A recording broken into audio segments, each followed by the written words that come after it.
Lima tuhajjuna. Tuhajjun, c'est dans le règle du tajwid obligatoire de le prononcer et le prolonger 6 temps. D'accord? Parce que tu as une lettre de prolongation suivie d'une soukoun d'origine, soukoun asliya, dans la shadda du jim. Tuhajjuna. Donc quand tu récites le Coran, il faut que tu le prolonges 6 temps. Lima tuhajjuna. 6 temps, c'est le temps de déplier un doigt ou de le refermer. C'est ça dans la science du tajwid. Ce qu'on appelle haraka.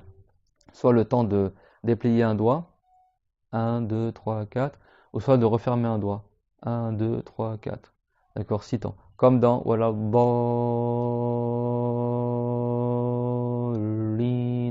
Quand tu as une lettre de prolongation suivie d'une shadda, on appelle ça mad lazim. Ici, kalimi, parce que dans un mot, et muthaqqal, parce qu'il y a une shadda. C'est un mad lazim, kalimi, muthaqqal. Tu as des mad lazim, kalimi qui sont pas muthaqqal, qui sont sans shadda, comme dans le mot qu'on avait tout à l'heure, al-ana.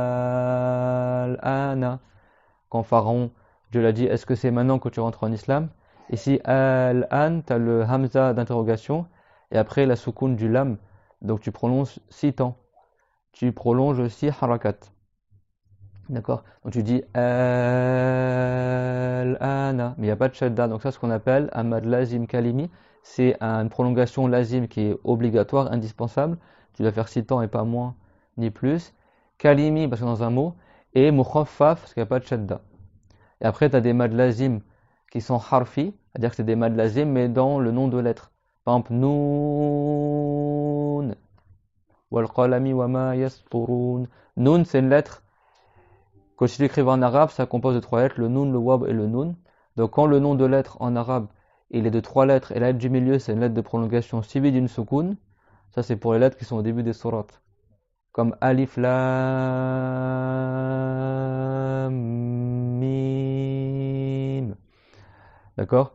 Ça, c'est des prolongations de 6 temps. Mim, il y a 3 lettres, mim, ya, mim, suivi d'une secound. Donc si c'est suivi d'une shadda, il y a un idrom juste après, on appelle ça un mad lazim harfi muthaqqal, c'est un mad lazim dans le nom de lettre qui est muthaqqal avec une shadda, comme par exemple dans alif, lam, mim. En fait, tu as le lam terminé par un mim avec une secound, dont tu fais l'idrom, tu le fusionnes avec le mim de la lettre mim. Donc tu dois dire alif lam mim. Dalikal kitabu la rayba fi. Donc le lam et le mim, tu vas prononcer 6 temps et pas moins. Alors c'est pas haram que tu prononces. Alors c'est pas haram que tu prolonges moins que 6 temps, mais dans la règle de tajwid, c'est faux. Et là, lam mim, tu as une shadda parce que tu imbriques, tu fais ce qu'on appelle idrom entre le mim du lam et le mim de mim, la dernière lettre et la première lettre. Du coup, il y a une shadda, donc tu dois prolonger 6 temps. Et on appelle ça muthaqqal parce qu'il y a une shadda.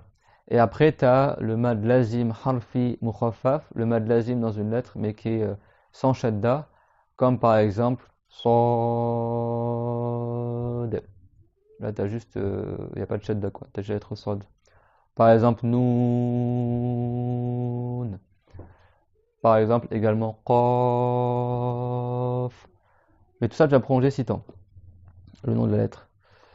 Ce qu'on appelle le mad lazim harfi, c'est dans les lettres. En fait, il y a 4 types de mad lazim. Et chacun des 4, tu en as 2 qui sont dans le mot, donc on appelle ça mad lazim kalimi. Et tu en as 2 qui sont dans la lettre, on appelle ça mad lazim harfi. Et après, chacun des 2 se divise aussi en 2. Tu as muthaqqal et mukhaffaf. Soit avec une shadda, soit sans shadda. J'ai vu rien que pour lire les lettres au début des sourates, alif, lam, ra. Par exemple, ça, il y a des règles spécifiques de tajwid. Si quelqu'un l'a pas appris, comment il va le lire? Un qui était ignorant, il a voulu lire le Coran. Comment il a commencé sur Al-Baqarah? Il a dit alam. Et il savait pas qu'il fallait le lire avec le nom de lettres alif, lam, mim. Rien que tu dis juste alif, lam, mim. T'as 30 hasanat, subhanallah. Le prophète, alayhi salam, il a dit que pour chaque lettre que tu récites du Coran, t'as 10 hasanat. Et après, il a dit que alif, lam, mim, il n'a pas dit ça c'est une seule lettre.